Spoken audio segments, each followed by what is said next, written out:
A very good morning to class 8th class. We are on the chapter 6 of your book, chapter 6 of history, weavers, iron smelter and factory owners, है ना? तो last में हम लोगों ने in our last classes we have studied about the Indian textile in European markets कि European market में Indian textile की क्या कंडीशंस थी. And today we will learn और we have also learn about the who were the weavers कौन थे, उनकी कुछ पिक्स थी आपकी, है ना? तकली, चरखा. देखिए हाँ, ये जो चिप्पीगार मैंने आपको बताया था ना, चिप्पीगार जो आपके क्लोथ पे जो प्रिंटिंग की जाती थी, तो इस तरीके से नमूने होते थे और इस तरीके से प्रिंटिंग की जाती थी, है ना? अपने नाम से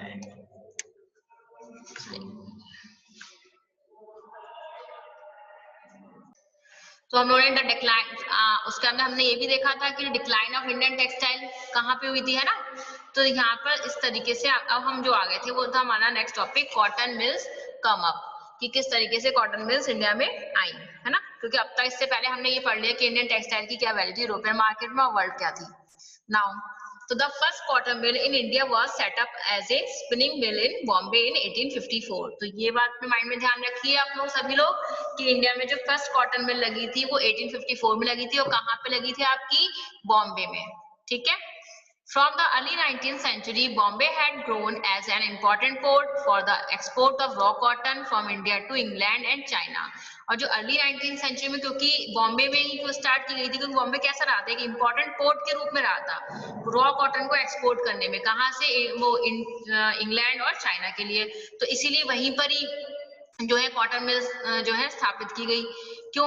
हम भी ये देखते ना, जहां से हर चीज आसान हो, तो इसीलिए क्योंकि वहां पर इम्पोर्टेंट पोर्ट रहा था, तो इसलिए बॉम्बे को जो है इंडिया में फर्स्ट कॉटन मिल जो है बॉम्बे में सेटअप की गई.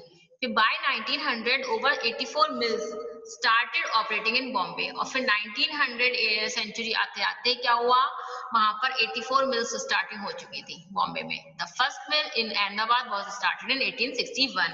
पहली जो कॉटन मिल आपकी इंडिया में आई वो कहाँ पे स्टार्टिंग हुई थी? बॉम्बे में. इसके इलाहाबाद में जो है बॉम्बे में 84 में 1854 में, और जो है अहमदाबाद में जो फर्स्ट उसका में नेक्स्ट सिटी जो थी आपकी वो अहमदाबाद थी, जहां पर आपकी 1861 में फर्स्ट मिल लगी थी. Growth of cotton mills led to a demand for labor. Thousands of poor peasants, artisans and agricultural laborers moved to the cities to work in the mills. अब देखिए, जब आपकी कॉटन मिल्स लगेंगी तो वहां पे काम करने के लिए क्या होगा? आपको लेबर चाहिए, वर्कर्स चाहिए. तो इससे क्या होगा? आपका एम्प्लॉयमेंट बढ़ेगा, यानी रोजगार मिलेगा. जो पहले ही सबके काम काज छिन गए थे, सब लोग लॉस में जा रहे थे, तो उस पुअर कंडीशंस हो गई थी सब पूरी इंडिया में. तो क्या हुआ था, जब कॉटन मिल सेटअप होना शुरू हुई बॉम्बे में, अहमदाबाद में, और इस तरीके से 84 मिल्स लग गई, तो यहाँ पे काम करने के लिए लेबर की जरूरत है. तो इससे थाउजेंड्स ऑफ पुअर पीजेंट, जितने गरीब किसान थे, आर्टिसंस थे, उनको दोबारा फिर से जो है, जो कि अदर कंट्रीज भी जा रहे थे काम करने के लिए, सिटीज में जाने लगे, तो वो इन जगहों पर मिल्स में वर्क करने लग गए. तो देखिए ये कॉटन मिल में ये हमारा कपड़ा है जो इस तरीके से प्रिंटेड क्लोथ था जो यूज होता था. फिर the textile factory industry in India face many problems. लेकिन इसके साथ ही कई प्रॉब्लम्स भी आई. कुछ भी चीज आसान करना इजी नहीं होता ना. जब कॉटन मिल स्टार्ट करी इंडिया में, तो it found it difficult to compete with the cheap textile imported from Britain. क्योंकि ब्रिटेन में जो है वहां की जो कपड़ा टेक्सटाइल आ रहा था, वो कपड़ा आ रहा था, वो कैसा आ रहा था? सस्ता था. और यहाँ फिर से हमें एक नई शुरुआत करनी थी, तो ये बहुत ही कंपटीशन था और बहुत ही डिफिकल्ट था. The colonial government in India usually refuse to protect the local industries. और जो कॉलोनियल गवर्नमेंट थी इंडिया में, यानी ब्रिटिश गवर्नमेंट थी, उन्होंने जो है इन जो लोकल इंडस्ट्रीज आपकी बॉम्बे में और अहमदाबाद में जो खुली, उनको उन्होंने इसको जो है किसी भी तरीके से प्रोटेक्शन देने से मना कर दिया. क्योंकि उस समय गवर्नमेंट वो थी हमारी जो गवर्नमेंट थी वो ब्रिटिश गवर्नमेंट थी, वो हम पर रूल कर रहे थे.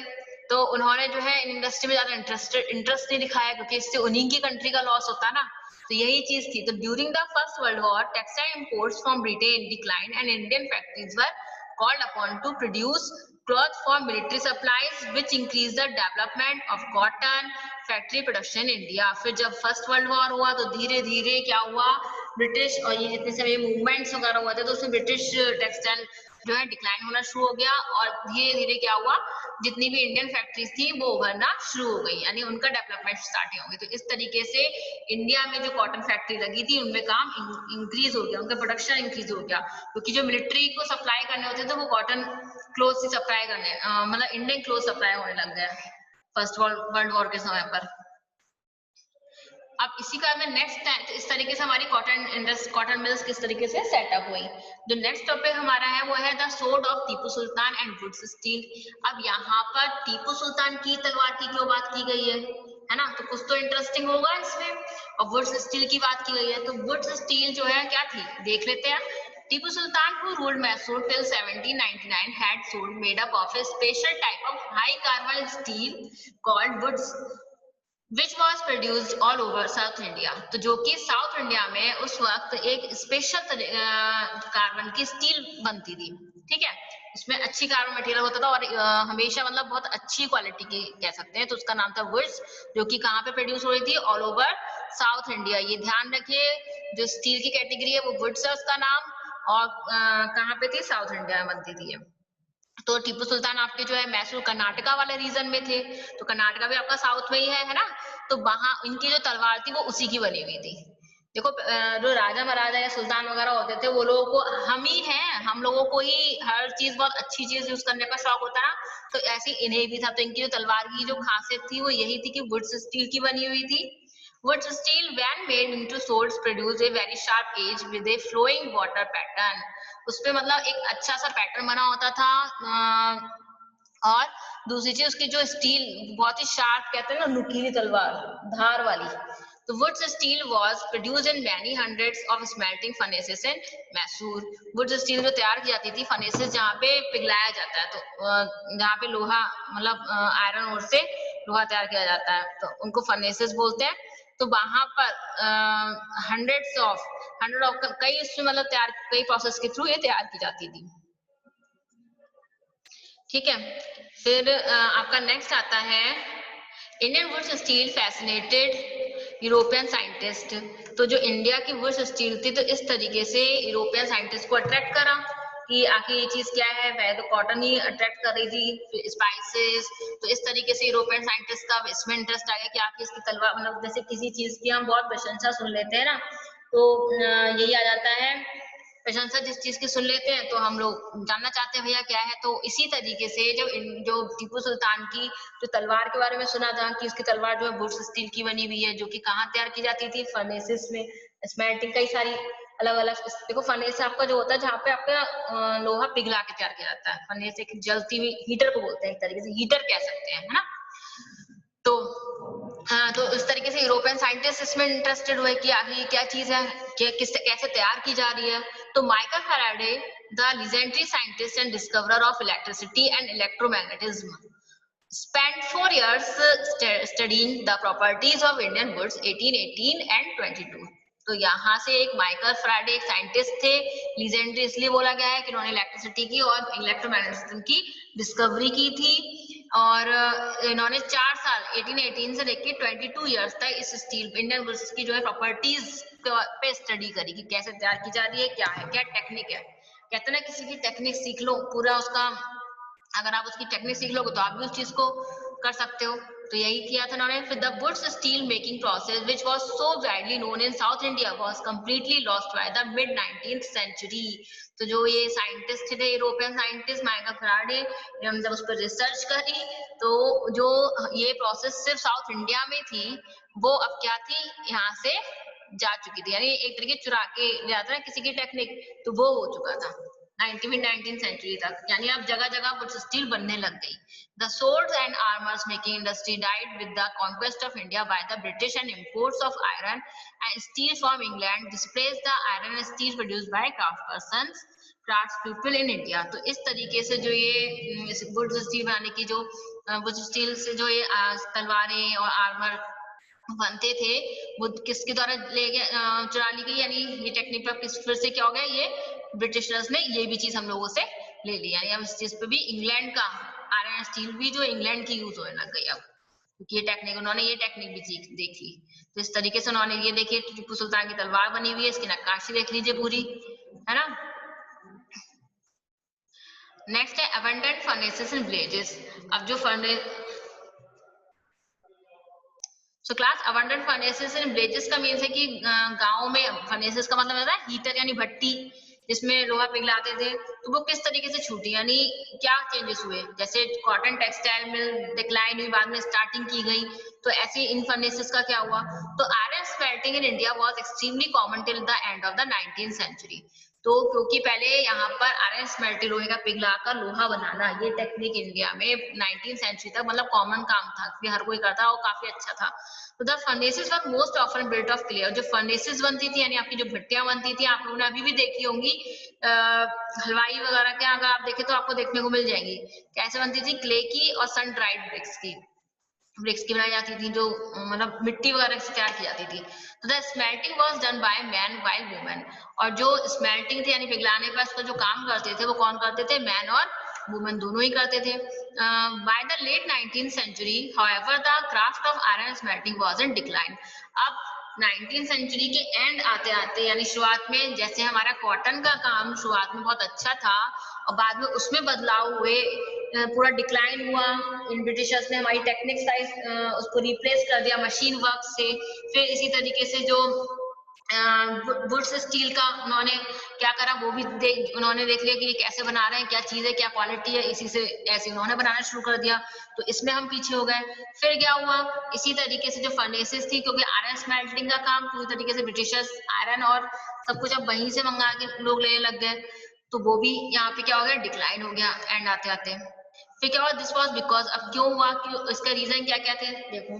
पहला तो ये था कि new forest laws enacted by the colonial government prevented people from entering the reserve forest which reduce the supply of charcoal. इनको जलाने के लिए आपको चारकोल की जरूरत पड़ती थी। चारकोल एक फ्यूल होता है, तो उसमें उसकी आपको जरूरत पड़ रही है भट्टियों को जलाने के लिए, तो वो की आपको कहाँ से मिल रहा है, फॉरेस्ट से मिल रहा है। तो क्योंकि ब्रिटिशर्स ने न्यू फॉरेस्ट लॉ लगा दिए थे कि कॉलोनियल गवर्नमेंट ने कि कोई भी इन फॉरेस्ट में ऐसी एंट्री नहीं कर सकता, कोई लकड़ियां नहीं काट सकता, मतलब उसके लिए परमिशन लेनी पड़ेगी, और क्या कर सकते हो, हर कोई मतलब नहीं कर सकता। तो परमिशन और फिर उस पर टैक्स लगा रखे थे कई सारे। तो इससे क्या हुआ, जो चारकोल की सप्लाई, यानी अब जब भट्टियां जलाएंगे तो जलाएंगे कैसे, है ना, तो वो सप्लाई बंद हो गई। फिर by the late 19th century iron and steel was being imported from Britain. और जो आयरन और स्टील है वो अब वहां पे ब्रिटेन में, जैसे हम लोग इंडियंस बना रहे थे वैसे ही आयरन जो है ब्रिटिशर्स बनाने लग गए, तो वहीं से मंगाई जाने लग गई, यानी वहां से आने लग गई। तो iron smith in India began using the imported iron to manufacture stencil and implements. अब जितने भी लोहा आयरन स्मिथ से लोहा जो होते हैं, जो लोहे का पूरा काम करते हैं, वो अब बजाय इंडियन आयरन को यूज करने के, वो कौन सी आयरन यूज करने लगे अपने बर्तन वगैरह बनाने के लिए, ब्रिटिश से जो आयरन मंगाई गई थी वो, क्योंकि वो थोड़ी सी उसमें सस्ती भी होती थी और कुछ जो है हमारी जैसी क्वालिटी मिलने लग गई। फिर by the early 20th century the artisan producing iron and steel face a new competition as new iron and steel factories come up in India. फिर इस तरीके से जो 19th सेंचुरी की स्टार्टिंग में जो कंडीशन थी वो 19th सेंचुरी के एंड होते होते बिल्कुल डिक्लाइन कंडीशन हो गई आयरन एंड स्टील इंडस्ट्री में इंडिया की। और क्या हुआ, जो आर्टिसन जो आयरन वगैरह आयरन को पिघलाने का काम करते थे, वो क्या हुआ, उनको एक नया कंपटीशन मिल गया और इस तरीके से इंडिया में new iron steel factories starting हुई। क्यों, क्योंकि अब जब हमारा डाउन हो रहा है वहीं पे हम शुरुआत भी करते हैं। कैसे, iron and steel factories come up in India. जिस तरीके से कॉटन मिल्स इंडिया में खुलना शुरू हुई, इसी तरीके से इंडिया में आयरन और स्टील फैक्ट्री भी स्टार्ट हुई। कैसे, in the year 1904 Charles weld and Dorabji Tata explored the hill pointed out by the agrarious people and found one of the finest iron ores in the world. Rajhar Hills had one of the finest ore in the world. तो देखिए यहाँ पर 1904 में जो Charles weld थे और दोराबजी टाटा थे, उन्होंने जो है इंडिया में राजहार हिल्स है जहां पर आपको अच्छी सबसे अच्छी जो है ओर्स मिली आयरन की, वो उसकी स्थापना करी उन्होंने आयरन इंडस्ट्रीज की, ठीक है, राजहार हिल्स। और a few years later a large area of forest was cleared on the bank of the river. और फिर कुछ समय बाद क्या हुआ, जंगलों को काटा गया। नदियों के किनारे कौन सी नदी थी, Subarnarekha. To set up the factory and industrial township Jamshedpur. Jamshedpur आप लोगों ने टिस्को का नाम सुना होगा, Tata iron and steel industry है ना, तो उसकी शुरुआत हो गई थी फिर कुछ समय बाद। यानी इस तरीके से जब 1904 में चार्ल्स बेनेडिक्ट दोराब जी ने राजहार हिल्स में जहाँ सबसे अच्छी शुरुआत की थी आयरन ओर की, तो वहीं उसी के बाद कुछ समय बाद जो है स्वर्णरेखा नदी में जो है नदी के किनारे वहां पर भी एक इंडस्ट्रियल टाउनशिप खोली गई जिसका नाम रखा उन्होंने जमशेदपुर। ये देखिए स्मेल्टर का पिक दे रखी है। यहाँ पे the Tata iron and steel company that came up began producing steel in 1912। तो 1904 के बाद में 1912 में आके जमशेदपुर में टाटा एंड आयरन स्टील की स्थापना हो चुकी थी, वहां से स्टील बनना शुरू हो गई। इन 1914 when the first world war broke out, imports of British steel into India declined dramatically and the Indian Railway turned to Tisco for supply of rails। और 1914 में जब फर्स्ट वर्ल्ड वॉर हुआ तो जैसे ही फर्स्ट वर्ल्ड वॉर में cotton का सारा India की कॉटन यूज होने लगी, इसी तरीके से ब्रिटिशर से सप्लाई वन और जो है इंडिया से टिस्को से सारी सप्लाई रेलवे ट्रैक्स वगैरह के लिए सबसे इंडियन रेलवे में टिस्को की आयरन की सप्लाई होने लगी। फिर by 1919 the colonial government was buying 90% of the steel manufactured by TISCO. 1919 तक ये हुआ, जो कॉलोनियल गवर्नमेंट भी क्या कर रही है 90% जो है स्टील किससे खरीदने लगी, टिस्को से, यानी इंडियन कंपनी से, इंडियन इंडस्ट्री से। तो over time TISCO became the biggest steel industry with in the British empire. और धीरे धीरे समय के साथ ब्रिटिश एम्पायर के लिए बजाय वो अपनी वहां से मंगाते हैं, यहाँ पर इंडिया में ही टिस्को जो है एक बिगेस्ट इंडस्ट्री के रूप में आई। तो ऐसा इसलिए भी था कि फर्स्ट वर्ल्ड वॉर में जगह जगह तो लड़ाई हो रही थी, तो सामान लाना ले जाना इतना आसान नहीं था ना, तो इसलिए जो यहाँ मिल रहा है यहीं का यहीं यूज कर लिया जाए। तो इस तरीके से यही कॉटन इंडस्ट्री में हुआ और यही आपका जो है आयरन एंड स्टील इंडस्ट्री में हुआ। तो class for today it is enough. जो भी थोड़ा रह गया वो हम कल डिस्कस कर लेंगे और hope you all are enjoying the chapter. Thank you class.